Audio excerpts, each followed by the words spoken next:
Primer punto del capítulo 1, que es la familia MC8051. Entonces todavía estamos en la parte inicial donde trabajamos es un poco más teórico, ¿no? Tengan en cuenta que este primer capítulo titula, ¿no?, Introducción a la familia MCS-51, ¿no? Es el capítulo 1. Y nuestro primer subtítulo es la familia MCS-51. Vamos a leer un poco, como esta parte siempre es un poco más teórica, ¿no?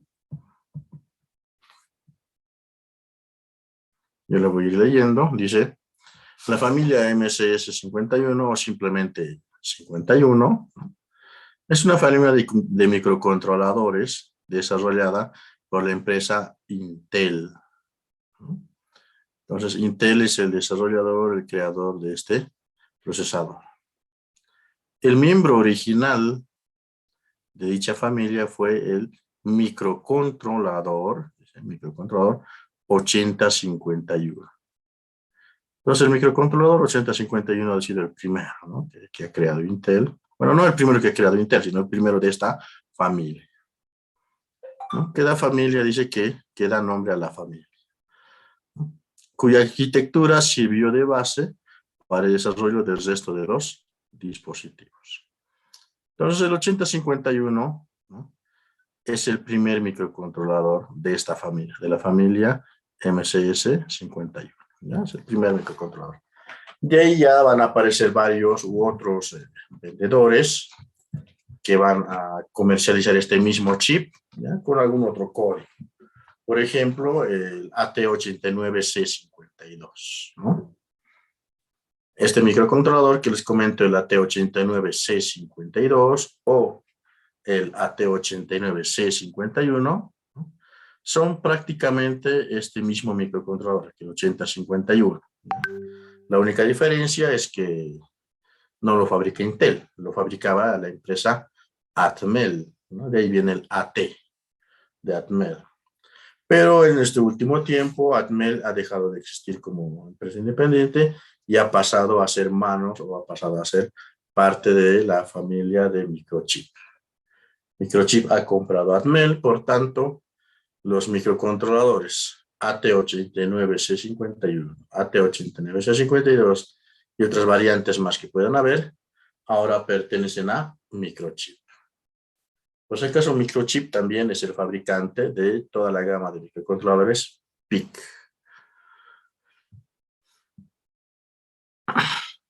En la tabla 1.1, se refiere a la tabla que tenemos aquí abajo, ¿no?, se representan las principales características de los miembros más populares de esta familia. ¿De qué familia? De la familia del 8051, ¿no? Para mayor información, remitirse a lo que es el manual de usuario de la familia 8051 de Intel. Ya, entonces, esto es, ¿no?, esto es una tabla. Vamos a darle una pequeña leída, ¿no? Hay varios dispositivos. El 8031, 8051, 8751, 8032 y así una gran gama, ¿no? El 80C52, por ejemplo, ¿no?, y así varios. ¿Qué podemos decir de estos, por ejemplo? El 8031, en particular, el caso particular del 8031, no tiene memoria ROM, no tiene memoria de código, pero en cambio tiene 128 bytes de memoria RAM o lo que es memoria de datos, ¿no? Entonces, más adelante vamos a usar el término ROM, ¿ya?, como si fuese sinónimo, cosa que no lo es, ¿no?, de memoria, por ejemplo, PROM, o de memoria EEPROM en algún caso, o de memoria flash, ¿ya? Por ejemplo, en familia PIC, ¿no?, la memoria de código, lo que sería el equivalente de su memoria ROM, ¿no?, es una memoria flash. Es una memoria del tipo flash que puede ser leída y escrita varias veces, ¿no? Es que las RAM son memorias que se escriben una sola vez y nunca más, ¿no? Y además vienen estas escritas de fábrica. Esas son las memorias ROM. Pero en general, los procesadores o los microcontroladores van a venir con cierta cantidad de memoria, puede ser flash, ¿no? Puede ser EEPROM, ¿ya? Con cierta cantidad de ese tipo de memorias, a la cual se le suele llamar simplemente ROM, ¿no? Entonces, en algún rato voy a usar esos términos como si fuesen sinónimos. En otro momento me voy a referir a la memoria ROM simplemente con el nombre de memoria de código. Y a la memoria RAM me voy a referir como memoria de datos. Bien, continuando entonces. No tiene memoria de código, tiene memoria de datos, trabaja a una frecuencia de 12 MHz y tiene 32 pines de entrada y salida. Tiene un puerto serie, ¿no? Tiene 5 fuentes de interrupción, no tiene canales conversores de analógico a digital, ¿no? No tiene implementado bits de seguridad, ¿no? Y tampoco tiene lo que es las funciones de descanso y de power down, lo que es bajo consumo. Seguimos revisando un poco. Veamos este 8651. Veamos el otro 8651. Veamos primero este. El 8651. Tiene 4 Ks, 4 memoria, digo 4 kilobytes de memoria de código. Tiene 128 bytes, ¿no?, de memoria de datos, lo que es su RAM. Trabaja hasta 16 MHz. Tiene 32 puertos de entrada y salida, ¿no? Tenemos un puerto serie hardware, 5 fuentes de interrupción, ¿no? Tenemos canales, no tiene conversores analógico digital, tampoco tiene los bits de seguridad, ¿no? Pero en cambio sí tiene las funciones de poner al controlador en bajo consumo. Ahora veamos el 80C52. Fíjense que el 80C52 es prácticamente el mismo, a diferencia de la memoria ROM, que este es de 8 kilobytes, y su memoria RAM, que es de 256, con respecto a los 128 que tiene el 80C51. Tenemos en este caso 24 pines de entrada y salida, frecuencia, perdón, hasta 24 MHz, puede trabajar entonces con un cristal de hasta 24 MHz. Tenemos 32 pines de entrada y salida, tenemos un puerto serie hardware, tenemos 6 fuentes de interrupción, obviamente no tiene conversor analógico digital, no tiene implementado los bits de seguridad y también posee la posibilidad de entrar en bajo consumo. Entonces, esta tabla hace un resumen de las características principales de estos microcontroladores, de esta lista, ¿no?, de microcontroladores, que son de la familia del 8051. Entonces, a ver, vamos a tomar este punto. A partir de acá, les voy a dar unos 5 minutos para que hagan el apunte necesario de esta primera parte, ¿no?, esta primera parte que está en pantalla. Y después de eso voy a recorrer la tabla para que tomen el apunte o tal vez le tomen una foto de unos 10 minutos. Bien, entonces, durante ese lapso de tiempo voy a ir cerrando mi micrófono. Si tienen alguna duda o consulta, pueden hacerlo al chat o pueden hacerlo verbal.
Bien, ya estamos de vuelta. Asumo que ya han tomado el apunte necesario. Nos vamos continuando.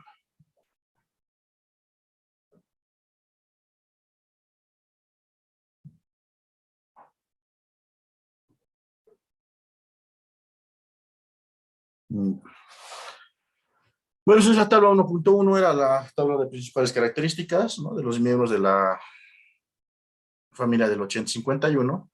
Esa era la tabla. Seguimos leyendo un poco y dice, como se puede apreciar en la tabla anterior, los modelos denotados con 80X3X no poseen memoria de programa interna, no poseen memoria, ningún tipo de memoria para almacenar sus programas.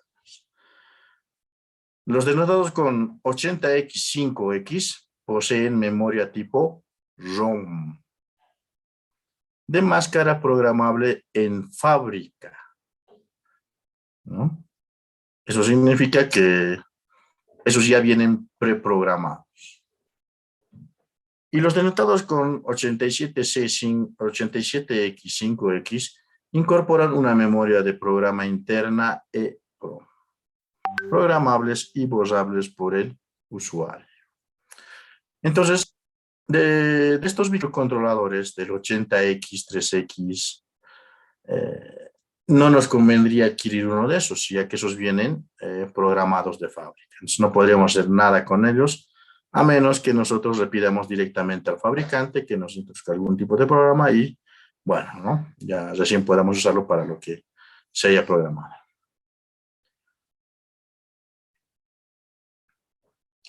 Este último, que es el 87X5X, dice, incorpora una memoria de programa interna tipo EPROM.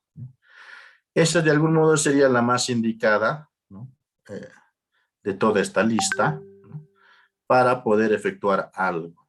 Como es una memoria EPROM, entonces ya nosotros podemos borrarlo y podemos grabarlo. Por tanto, se convierte en un tipo de dispositivo en el cual podemos hacer y ejecutar nuestros programas propios.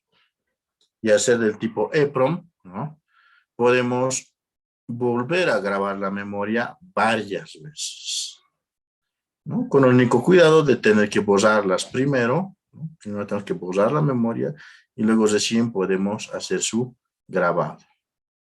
Las memorias de tipo EPROM son memorias que requieren el borrado mediante luz ultravioleta, ¿no?, mediante luz ultravioleta. Entonces, alguna vez han debido ver algún chip que tiene como una lente en medio del chip, ¿no? Entonces, esas serán o son memorias del tipo EPROM, ¿no? Y esa lente sirve para introducirle luz ultravioleta a la memoria para que se borre. Entonces, esos chips suelen estar con la lente cubierta, ¿no?, con la lente cubierta para que la luz del sol o la luz ambiente no se introduzca y no vaya borrando los datos que tiene internamente. Dice, por otro lado, los dispositivos denotados como 80XX2, en adelante 8052, o sea que en adelante se le va a llamar directamente 8052, presentan una mayor capacidad de memoria, tanto de programa, ¿no?, como de datos. Tiene más memoria de programa y tiene más memoria de datos, más memoria RAM, ¿no? Así como un timer, dice, timer, un temporizador, contador, ¿no? Tiene un temporizador extra. Luego los denotados con 80XX1, en adelante 8051, ¿no?, al margen de las diferencias con otras, ¿sí?, que se derivan, puede afirmar que todo programa, ¿no?, funcione correctamente en un 8051. O sea, si tenemos, nos dice, si tenemos un programa que está escrito para el 8051, ¿no?, entonces nosotros podemos usar el mismo programa sin hacer ningún tipo de cambio y podemos grabarlo en un 8052, ¿no? Ahora, obviamente, al revés no funciona igual, ¿no? Un programa en 8051 trabaja en un 8052, pero un programa en 8052 puede que no trabaje en un 8051. Por eso dice, aunque no, esta parte dice, aunque no, siempre ocurre al contrario, ¿no? En lo sucesivo, más adelante, se resaltarán las diferencias, dicen, entre dichos dispositivos. En la actualidad, bueno, habría que ver cuán actual, ni es tan actual, ¿no? Ese tiempo era actual, dice, en la actualidad existen fabricantes como Atmel. Atmel ya no existe, Atmel ha sido comprado por Microchip, por tanto, ya no existe Atmel, ¿no? Está Cypress, está Daewoo, está Dallas, está Maxim, Philips, Sharp y Siemens, ¿no? Que comercian microcontroladores compatibles con la familia del 8051, ¿no? Algunos de los cuales incorporan recursos o características especiales, ¿no? Pueden, les decía, por ejemplo, el procesador principal es el 8051, ¿no? El caso de estudio particular nuestro va a ser el 89, AT89C, o puede ser ese también, 52. Y ese va a ser un chip que ese tiempo era fabricado por Atmel y ahora es fabricado por Microchip. Y también que puede tener algunas características especiales. Por ejemplo, como características especiales, puede ser que le aumenten algunas prestaciones. No sé si conocen, tal vez han oído alguna vez usar el término, en microcontroladores obviamente, ¿no? El término perro guardián. El perro guardián o el watchdog, ¿ya? En la familia de Microchip, de PIC, prácticamente todos sus microcontroladores PIC tienen un perro guardián. Entonces, el perro guardián se ocupa de, por ejemplo, mantener, por decirlo así, en orden al microcontrolador. Pasa que hay veces, ¿no? No debería suceder, pero sucede. Hay veces que por alguna mala programación, puede ser, o por algún momento casual de ruido en un momento dado de su funcionamiento, ¿no? Puede que el controlador no ejecute la instrucción correctamente. Por ejemplo, un salto. Tenga que ser un salto hacia adelante, ¿no? Y que por situación del momento, quizá en ese momento ha sucedido, no sé, algún cortocircuito en algún lugar cercano, puede generar un campo magnético, un campo eléctrico, o algún fenómeno similar, ¿no? Que puede ocasionar una falla dentro de las instrucciones del microcontrolador. Entonces, en vez de ir el salto a una dirección dada, puede cambiarse un bit y puede saltar a otra dirección, ¿no? O incluso por ruido en la fuente de alimentación se puede dar eso. Entonces, ejecuta un salto a donde no debería, ¿no? Por tanto, jamás retorna a su rutina principal. Entonces, nosotros lo veríamos como si el microcontrolador se hubiese colgado, ¿no? Antes se usaba en las computadoras ese término, ¿no? La compu se ha colgado. ¿Qué hay que hacer? Hay que reiniciar, ¿no? Entonces, los microcontroladores también se cuelgan, ¿no? También se cuelgan. Es muy raro, pero se cuelga. Entonces, ¿qué sucede cuando el microcontrolador se cuelga? El perro guardián, ¿no? El perro guardián va a esperar un tiempo, digamos, no sé, medio segundo, 100 milisegundos, normalmente es configurable el perro guardián, y una vez que termine su cuenta el perro guardián, automáticamente ocasiona un reset del controlador, ¿no? Entonces, ese es un modo, ¿no?, de hacer que si por algún motivo, ¿no?, si por algún motivo falla el programa, entonces se hace un auto reset automáticamente mediante el perro guardián. La otra familia de microcontroladores, ¿no?, pueden incluso hasta 2 o 3 perros guardianes distintos. Eso suele pasar en la familia de los microcontroladores de ST, ¿no?, los famosos STM, ¿no? Los famosos microcontroladores de la familia STM, el STM32, ¿no? Que ya es un microcontrolador de mayor capacidad, ¿no? Suele tener hasta tres perros guardianes, ¿no? Entonces, esas son algunas prestaciones que se llevan aumentando, ¿no? Por ejemplo, este 8051, ¿no? Puede venir con otra prestación, aparte de colocarle un perro guardián, podrán darle la prestación, por ejemplo, de más memoria, o tal vez introducir una memoria EEPROM de datos adicional, ¿no? Para guardar configuraciones y todo eso. Entonces, se le van aumentando. O sea, los otros fabricantes como Atmel, Cypress, Daewoo, Dallas, ¿no? Hacen el mismo microcontrolador de 8051, pero le dan más prestaciones.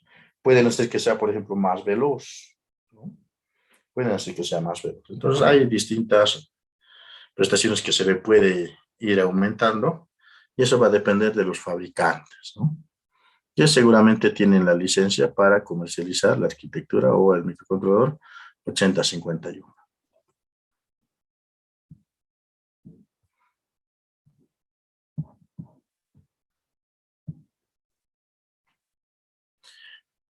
Ya, dice cómo, bueno, estábamos en la anterior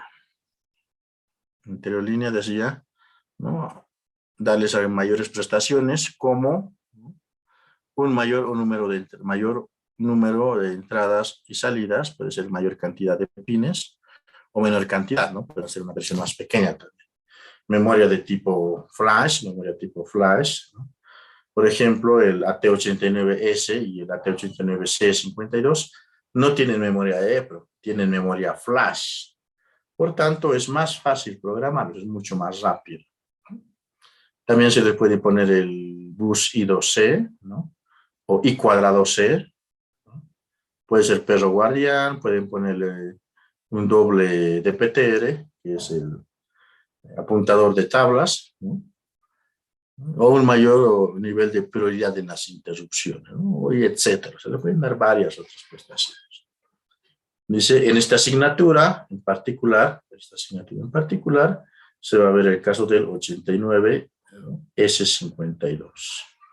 ¿No? Hay que buscar la hoja de datos del 89S52 para ver qué otras prestaciones más tiene.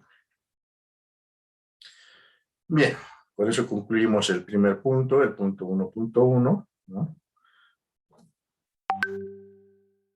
Que era lo que es la familia del MS8051.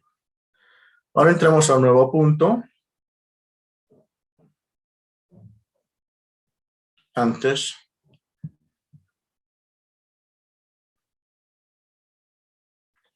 esto, copienlo para sus apuntes. Ya, les voy a dar un tiempo de, estamos ahí, unos 10 minutos. Sí, 10 minutos para que lo copien y luego continuamos. Estamos 19:14. Mientras tanto, mantengo cerrado mi micrófono.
Bien, ya estamos de vuelta. Estamos de vuelta. Entonces, les decía, ya hemos terminado el primer punto, 1.1, que era lo que es la familia del 8051, ¿no? Tomamos un nuevo punto, 1.2, arquitectura general de los microcontroladores 8051, 8052. Bien, antes de comentar sobre su arquitectura, ¿no? Tenemos que conocer algunos detalles sobre lo que es, digamos, una arquitectura como tal, en lo que es el diseño de los microprocesadores, ¿ya? Entonces, justo para eso, voy a dejar de compartir pantalla. Justo para eso, tengo preparado acá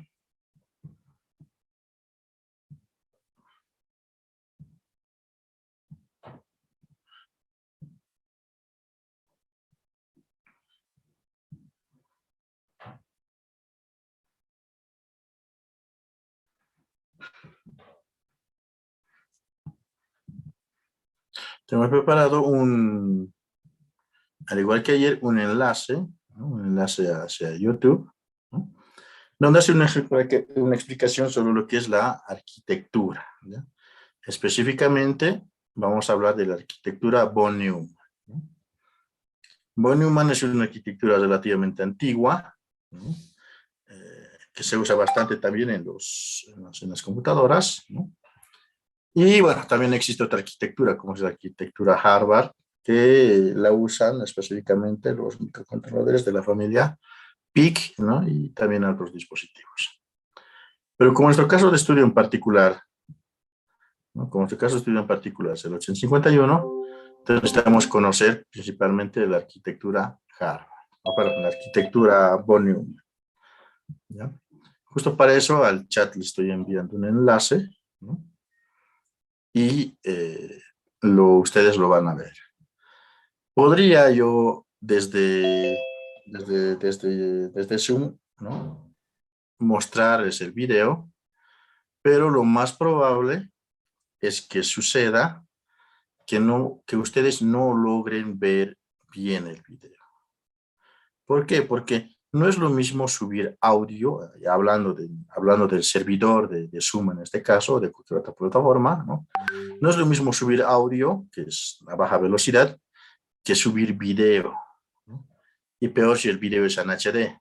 Entonces, el propio ancho de banda que tengo, puede que no sea suficiente para subir el video en HD. Entonces, lo va a subir en mala calidad y en mala calidad lo van a recibir ustedes, ¿no? Puede que se retrase la voz o en algún momento la imagen se congele y todo eso, ¿no? Entonces, bueno, no es la primera vez que alguien trata de mostrar video mediante Zoom, o sea, siempre ha ido mal eso, a menos que tengan un buen ancho de banda, ¿no?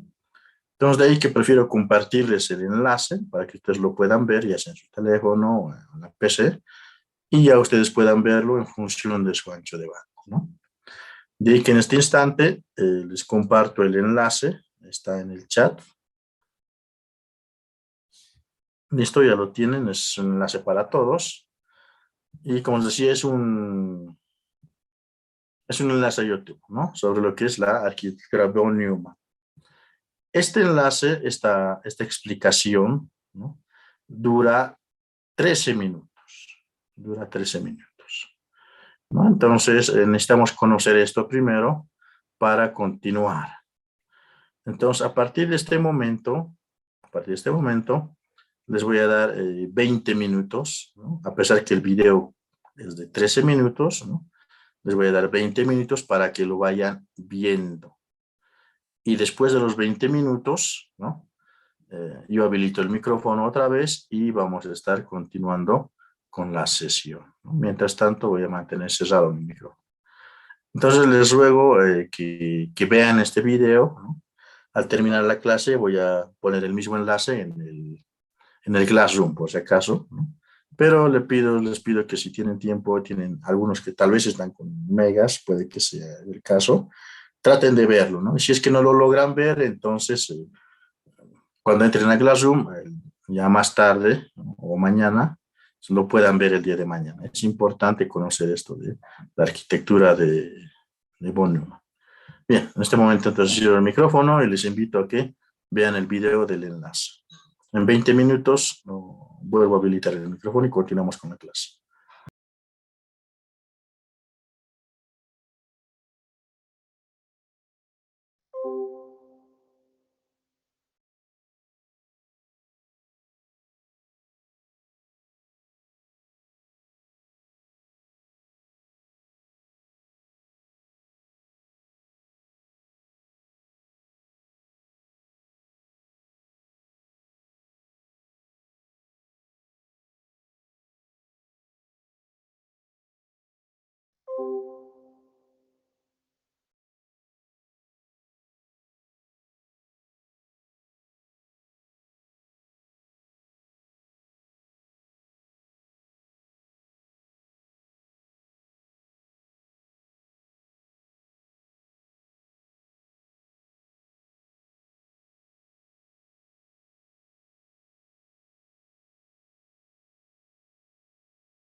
Las computadoras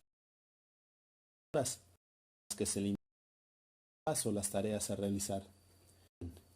El modelo examina el interior de la computadora y define cómo se realiza el procesamiento. Von Neumann resolvió el problema de tener que cablear la máquina para cada tarea, dado que le pareció evidente que programar computadoras con una enorme cantidad de interruptores y cables era algo lento, tedioso y poco flexible, y pensó que el programa podía representarse en forma digital en la memoria de la computadora, así mismo que los datos. También observó que la torpeza de la aritmética decimal en serie utilizada por la ENIAC, con cada dígito representado por 10 bulbos, podía reemplazarse usando aritmética binaria paralela.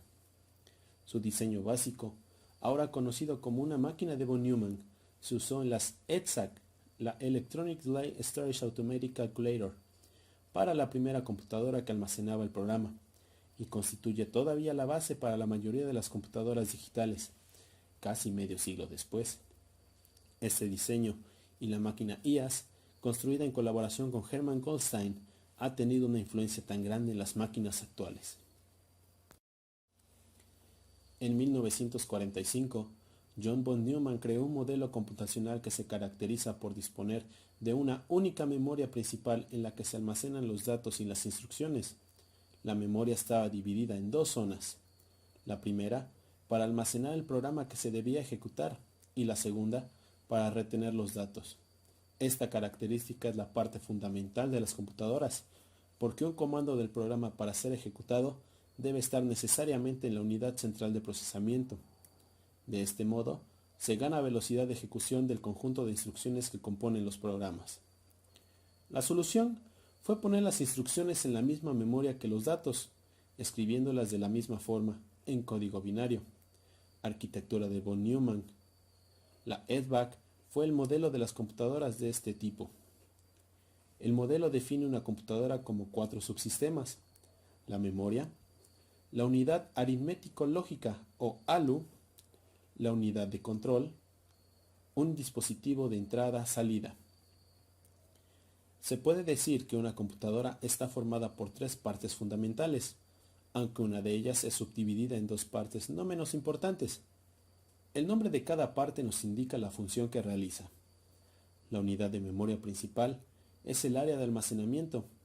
Se encarga de almacenar las instrucciones que realizará la unidad de control al ejecutar un programa y los datos que serán procesados. La unidad central de proceso es la que coordina el funcionamiento conjunto de las demás unidades y realiza los cálculos necesarios. Por eso, la podemos subdividir en una unidad de control y en una unidad de cálculo o unidad aritmético-lógica. La unidad aritmético-lógica, o ALU, es donde el cálculo aritmético y las operaciones lógicas toman lugar. Si una computadora es un procesador de datos, se debería poder realizar operaciones aritméticas con los datos. Por ejemplo, sumar una lista de números. También debería poderse realizar operaciones lógicas con ellos. Un ejemplo de ello es encontrar el menor de 2 elementos de datos. La unidad de control, o UC, determina las operaciones de la memoria, de la ALU y del subsistema de entrada-salida. La unidad de entradas y salidas será la encargada de la comunicación con el exterior a través de los periféricos. Estos periféricos pueden ser de entrada, como los teclados, de salida, como los tubos de rayos catódicos, y de entrada y salida, como los discos magnéticos. El esquema original del modelo de von Neumann era el siguiente. La máquina de von Neumann tenía 5 partes básicas: la memoria, la unidad aritmética lógica, la unidad de control del programa y los equipos de entrada y salida. La memoria principal está formada por un conjunto de unidades llamadas palabras. Dentro de cada una de estas palabras se guarda la información que constituye una instrucción o parte de ella, o un dato o parte de un dato.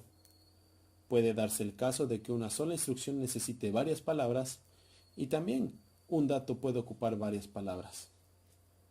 La memoria constaba de 4096 palabras, cada una con 40 bits.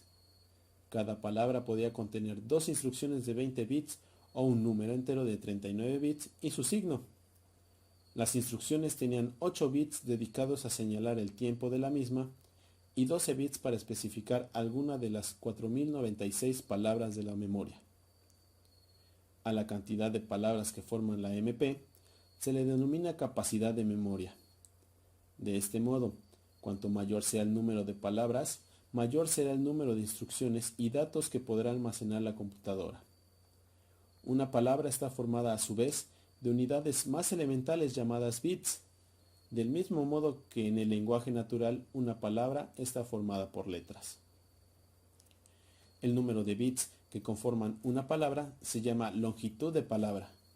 Por regla general, las computadoras potentes tienen memorias con longitud de palabra grande, mientras que las computadoras pequeñas tienen memorias con longitud de palabra menor. En la figura siguiente se muestra cómo se puede estar organizada una memoria principal. Dentro de la unidad aritmética lógica había un registro interno especial de 40 bits llamado acumulador. Una instrucción típica era sumar una palabra de la memoria al acumulador o almacenarlo en la memoria. La comunicación es necesaria entre el interior de la computadora y su entorno o periferia. Esta comunicación se consigue a través de dispositivos de muy diversos tipos, como son los teclados, impresoras, pantallas, discos magnéticos, entre otros. Estos dispositivos se les conoce con el nombre genérico de periféricos. En la siguiente figura se muestran algunos periféricos conectados a la unidad de entrada-salida, la cual hace de intermediaria entre los periféricos y la CPU. Las flechas indican el sentido en que fluye la información. La coordinación de la comunicación entre los periféricos y la CPU la realiza la unidad de entrada-salida. Obsérvese que esta no es un periférico, sino un dispositivo que gestiona a los periféricos siguiendo las órdenes de la CPU. Es decir, la unidad de entrada-salida recibe de la unidad de control información sobre el tipo de transferencia de datos que debe realizar y periférico que debe utilizar. Si es de salida, recibirá también el dato que debe enviar y el momento de la operación. Entonces, la unidad de entrada-salida selecciona el periférico y ejecutará la operación teniendo en cuenta las características propias de cada periférico. Una vez ejecutada la orden, avisará a la UC de la terminación de la transferencia. Cada periférico o parte de un periférico tendrá asignado un número o dirección que servirá para identificarlo. Cuando la UC quiera seleccionarlo, enviará dicho número a la unidad de entrada-salida. El cerebro de la PC Incompatibles es un microprocesador basado en la familia 8086 de Intel, que realiza todo el procesamiento de datos e instrucciones. Los procesadores varían en velocidad y capacidad de memoria, registros y bus de datos. Ahora, el bus de datos es la forma de interconectar la CPU, la memoria principal y entrada-salida en una computadora. El CPU y la memoria por lo general se conectan por medio de 3 grupos de líneas, cada una llamada bus, los cuales son: bus de datos. Este está formado por varias líneas de control que transporta un bit a la vez. El número de líneas va a depender del tamaño de la palabra. Si la palabra mide 32 bits o 4 bits, se necesita un bus de datos con 32 líneas, de modo que todos los 32 bits de una sola palabra puedan transmitirse al mismo tiempo. El bus de direcciones. Este permite el acceso a una palabra en particular en la memoria. El número de líneas depende del espacio de direccionamiento de la memoria.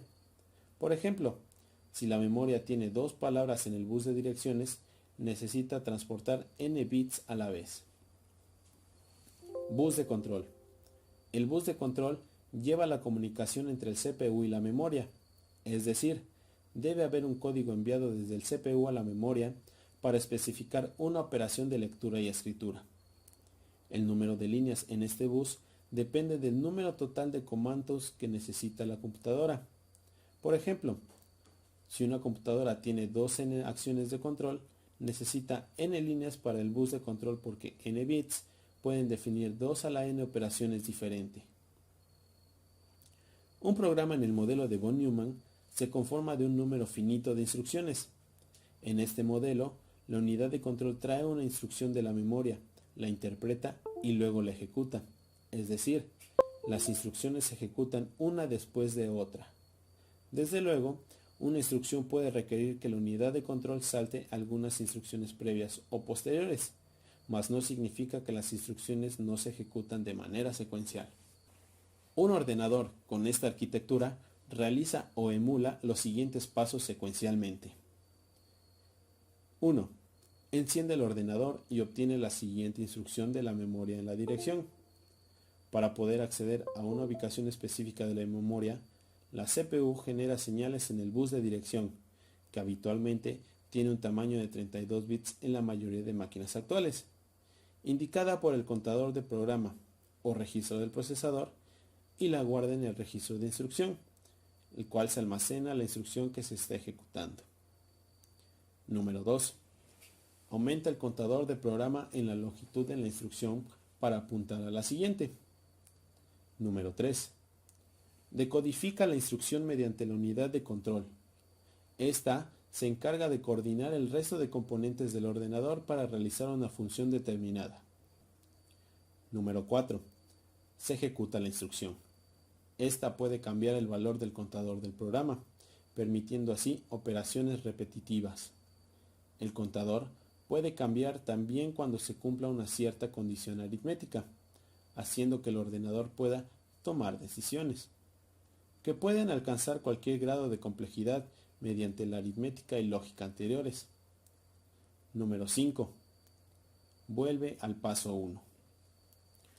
Aunque existen muchos tipos de computadoras digitales, según se tenga en cuenta su tamaño, velocidad de proceso, complejidad de diseño físico, etc., los principios fundamentales básicos de funcionamiento son esencialmente los mismos en todos ellos.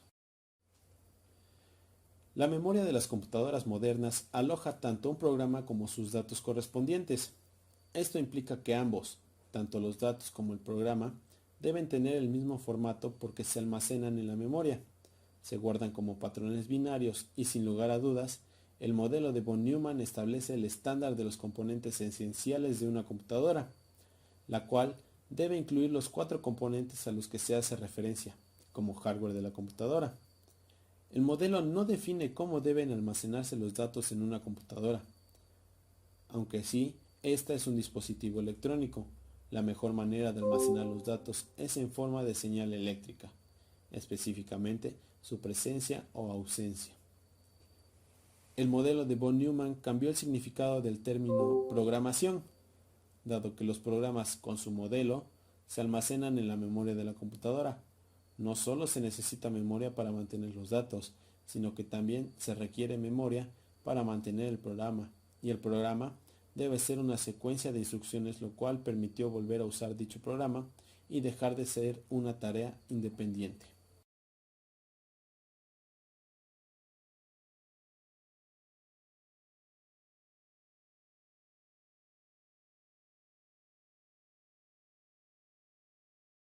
A ver cómo viene esto.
Bien, ya estamos de vuelta. Asumo que ya bueno, una buena parte de ustedes ya ha visto el video, entonces ya tenemos una buena idea de lo que es la arquitectura von Neumann, ¿no? Bien, voy a pasar a compartir en pantalla.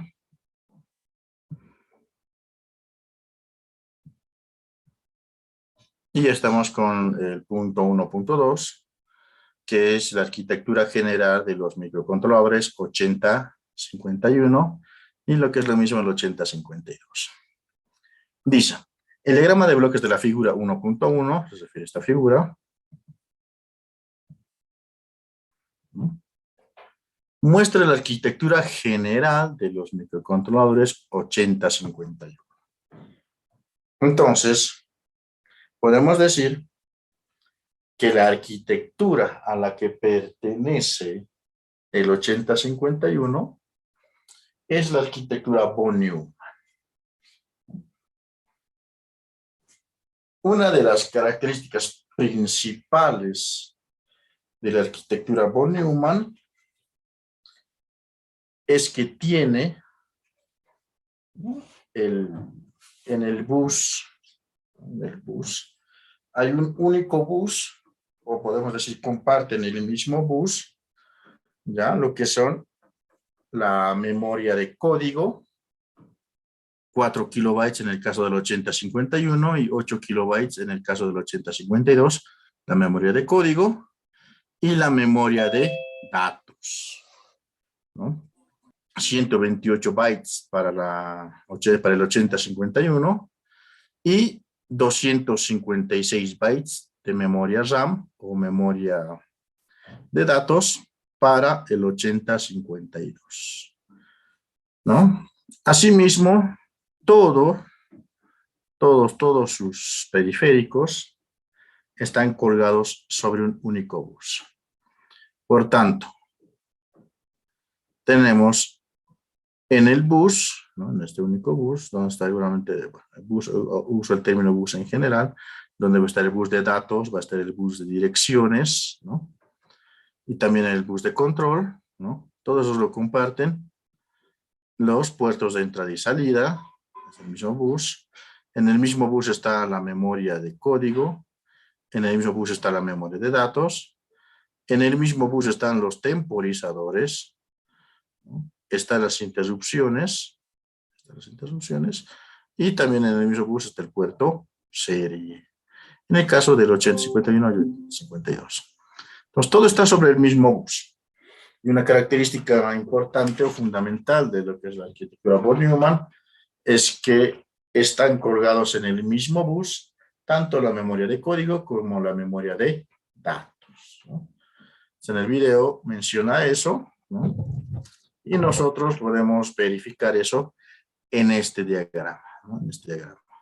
Entonces, el que estén compartiendo el mismo bus, la memoria de código y la memoria de datos, nos indica que es arquitectura von Neumann.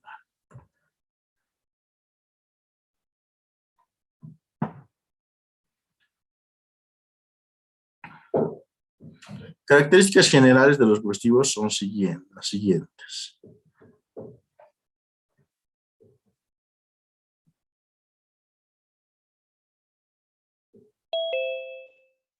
Las características generales de estos dispositivos, características generales, son las siguientes. La CPU es de 8 bits de datos, o perdón, es de 8 bits. La CPU es 8 bits. Eso significa que el tipo de datos principal que maneja es de 1 byte, ¿no? Todas sus operaciones aritméticas que hacen son de 1 byte, cuyo resultado máximo es el 255 si hablamos en decimal. Dice un procesador booleano, ¿no? Dice operación sobre bits individuales. Podemos hacer operaciones bit a bit. Luego, cuatro puertos de 8 bits. El puerto 0, el puerto 1, puerto 2 y puerto 3. Para el 8051, 128 bytes útiles para el usuario, ¿no? Y 151 bytes incluyendo el área de los registros especiales, los SFRs. O sea, este y obviamente todos los microcontroladores tienen una cantidad de memoria de datos definida. Dentro de esa memoria de datos, dentro de esa memoria RAM, se encuentran las memorias que es de propósito general, las GPR, ¿no? De propósito general del usuario. Y luego hay otro espacio de memoria que son los SFR, ¿no? Los SFR son los registros especiales. Tanto los GPRs, los registros de propósito general, como los SFRs, los registros de propósito específico, ¿no? Están dentro de la memoria RAM, dentro de la memoria de datos, ¿ya? En este caso, en particular, del 8051 nos dice que el 8051 tiene 128 bytes de GPR, ¿no? De datos para el usuario, de propósito general, ¿no? Entonces, tenemos 128 bytes útiles que podemos utilizar libremente. Luego tiene 151 bytes aparte, que son los registros especiales. A esos, si bien los podemos escribir, los podemos leer, no los podemos usar directamente como si fuese un área de almacenamiento, como lo que usamos en la RAM, en los 128 bytes, ¿no? Esos son de... Los SFR son registros especiales, entonces no se los maneja así por así. Normalmente son de configuración o de lectura o algo parecido. Bueno, pero lo importante de esto es que nos dice que tenemos 128 bytes útiles para el usuario. Para el caso del 8052 son 256 bytes útiles para el usuario, ¿no? Y otra cantidad de 238 bytes en total, ¿no? Porque considerando ya lo que son los SFRs. Por tanto, si hacemos un pequeño resumen de esto, el 8051 tiene 151 bytes en total, de los cuales 128 son útiles para el usuario. El 8052 tiene 283 bytes en total, de los cuales 256 son útiles para el usuario, ¿no? Eso nos dice este punto. Luego dice 4 kilobytes de ROM para el 8051, 4 kilobytes de memoria de programa, y 8 kilobytes para lo que es el 8052. 8 kilobytes de memoria de programa. Aquí hay algo interesante, nos dice espacio de memoria de 64 kilobytes para programa externo y un espacio de memoria de 64 kilobytes para datos externos. Eso ya es harto, ¿no? 64 kilobytes.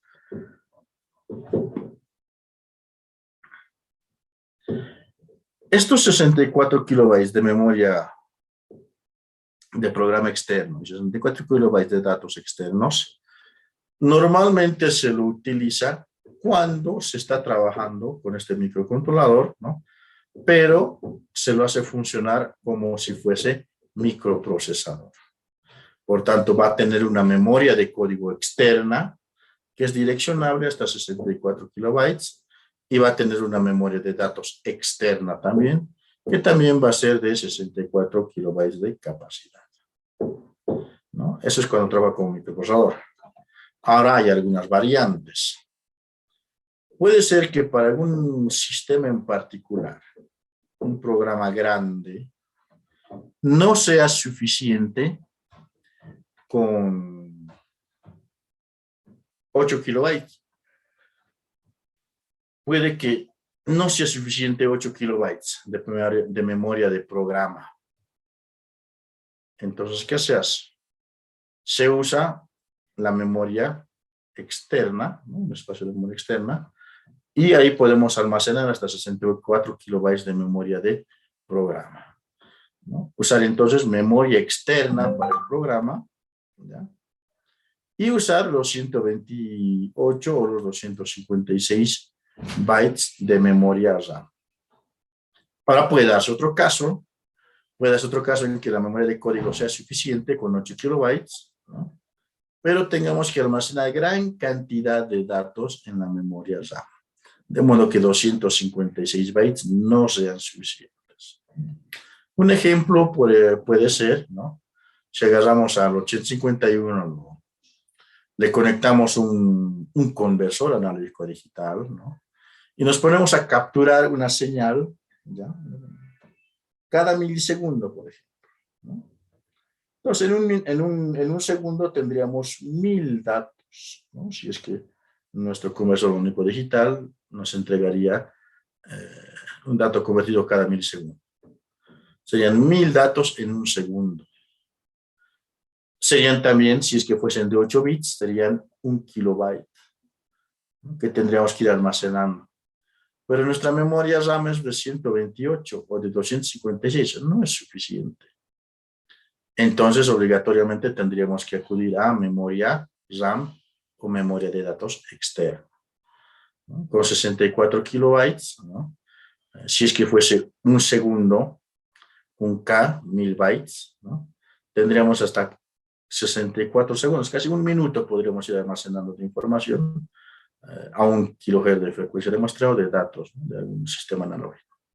Y con eso estaríamos llenando los 64K aproximadamente. Entonces pueden darse situaciones en las que se necesite más memoria, ¿no? Y para este caso el 8051 está preparado, ¿no? Para que se le aumente más memoria, ¿no? Ya sea de código o memoria de datos. Esa es una gran ventaja en comparación a otros microcontroladores de la familia, por ejemplo, de PIC, de la gama 16, que solo tiene 256 bytes de RAM y no puede ser nada más, ¿no? O la familia 18, que normalmente tiene hasta 2 kilobytes de memoria RAM, ¿no? Si necesitamos más memoria, ¿qué tendríamos que hacer? Tendríamos que usar RAM externa, ¿no? RAM externa, y generalmente tendríamos que usar una memoria RAM de tipo serial, que son un poco más lentas, ¿no? Normalmente hay memorias RAM externas con protocolo I2C, pero son algo lentas en comparación a una memoria en paralelo de las que estaría manejando el 8051. Además, el 8051 contiene dos contadores temporizadores, timers. El 8051 tiene dos temporizadores. El 8052 presenta hasta 3 temporizadores. Entonces, podemos tener hasta 3 temporizadores funcionando al mismo tiempo. Ahora, ¿para qué nos sirven los temporizadores? Los temporizadores son una maravilla. Los temporizadores nos van a ayudar a, ¿no?, generar eventos en tiempos precisos y periódicos. Nos pueden servir para medir lapsos de tiempo transcurridos.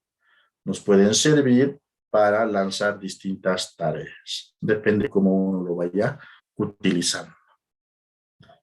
Luego tenemos comunicación serial asíncrona full duplex. Comunicación serial asíncrona. Eso básicamente se refiere a lo que conoceríamos más tarde como puerto serie, ¿no? Si bien puerto serie está prácticamente muerto en las computadoras personales, ¿no?, pero el puerto serie sigue latente y bastante actual en varios dispositivos, ¿no? Por ejemplo, un dispositivo que está trabajando con puerto serie, ¿no?, es un GPS. Un GPS entrega sus datos por puerto serie generalmente. ¿Qué más hay por puerto serie actualmente? Hay lectores de huella digital, ¿no?, cuya información se entrega por puerto serie. Hay sensores de distancia, ¿no?, que entregan su información directamente en datos por puerto serie. Claro que esos son un poco más caros, ¿no? Los que conocemos suelen costar entre 15 a 20 bolivianos, y esos nos entregan un ancho de pulso proporcional a la distancia, ¿no?, de un eco que genera. generan un tono, reciben el eco y con eso entregan un ancho de pulso, ¿no? Leyendo ese ancho de pulso tenemos unas referencias de qué distancia hay entre el momento en que se ha generado el pulso hasta el lugar donde se genera el eco, ¿no? Esos son relativamente baratos. Hay otro sensor de distancia que te entrega directamente un valor en puerto serie. ¿Ya? Eso es un sensor de distancia de U-Box, así es el fabricante, ¿no? Pero ya su costo es más elevado, es entre los 240, 250 bolivianos, ¿no? ¿Qué más tenemos por puerto serie funcionando actualmente? Aparte de un GPS, puede ser los modems, ¿no? Los modems, los famosos Bluetooth, están trabajando con puerto serie. Hay muchos dispositivos que trabajan con puerto serie. Por tanto, el puerto serie sigue vivo, sigue latente en estos tiempos. Una fuente de interrupción no enmascarable, o sea, el reset, ¿no? Tiene una interrupción que se llama el reset, que va a resetear al microcontrolador. 5 fuentes de interrupción enmascarables con niveles de prioridad, ¿no? Y son 6 para el 8052. 2 interrupciones externas, 2 interrupciones por temporizador y una interrupción por comunicación de puerto serie. ¿Qué más tiene? Tiene un oscilador externo. Tiene un oscilador externo. El oscilador externo básicamente para nosotros es un cristal, un capacitor o 2 capacitores y listo, ¿no? Por fortuna no tenemos que hacer como con otros procesadores, donde hay que generar, hay que crear aparte un circuito oscilador, ¿no? En este caso, el oscilador es interno, está dentro del chip y lo único que hay que colocar es un cristal, ¿no? Esas son las características que se tiene de este microcontrolador y que está con su arquitectura. ¿Qué arquitectura? Arquitectura von Neumann. Vamos a ver qué más tenemos. En la figura 1.2, se refiere a esta figura, ¿no? Se puede apreciar con mayor detalle, dice la arquitectura del microcontrolador. Tenemos, aquí está. Sí hay un detalle mayor, ¿no? Donde se sigue notando, ¿dónde está? Aquí, tiene una memoria ROM, ¿no? Tiene una memoria RAM, que está en el mismo bus. Eso nos dice que es arquitectura von Neumann. Y el resto está ya colado sobre el mismo bus, ¿no? Los temporizadores van a la unidad de aritmética lógica. Aquí tenemos el controlador de memoria, ¿no? Esta parte se ocupa de controlar qué tipo de memoria vas a encargar, con qué memoria va a leer al principio, si la memoria interna o la memoria externa.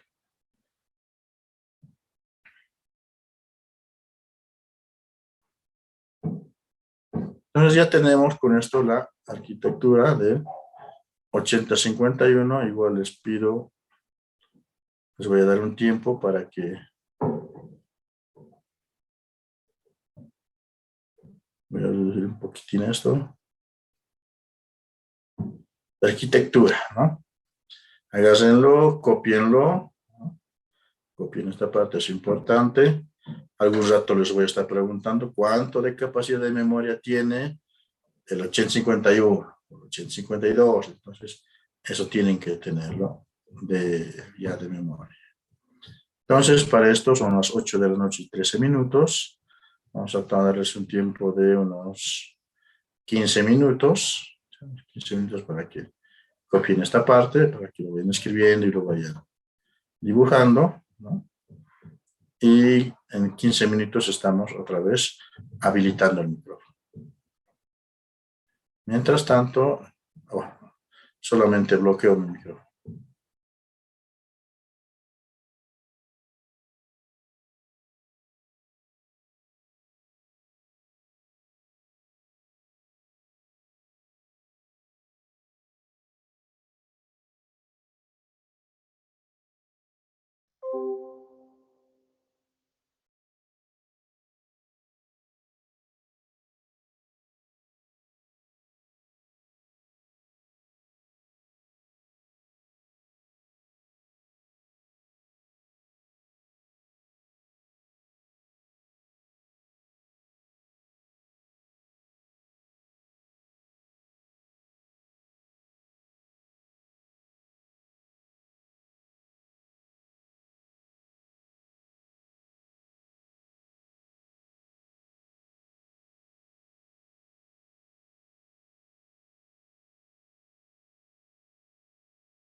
Bien, ya estamos de vuelta, ¿no? Sí, ya han de haber tomado el apunte. De la arquitectura, ¿no? Y ahora necesito que tomen apunte de estas características, ¿no? Cuánto de CPU, cuánto de puertos, RAM, ROM, interrupciones y todo eso. Entonces, a modo de tomar el descanso de media clase, ya son las 8:30, ¿no? Entonces, les dejo esto para que lo vayan copiando a modo del descanso. Vamos a tomarnos un descanso de 15 minutos, ¿no? En 15 minutos estamos retornando. Y dentro de esos 15 minutos agarren y copien también esta parte.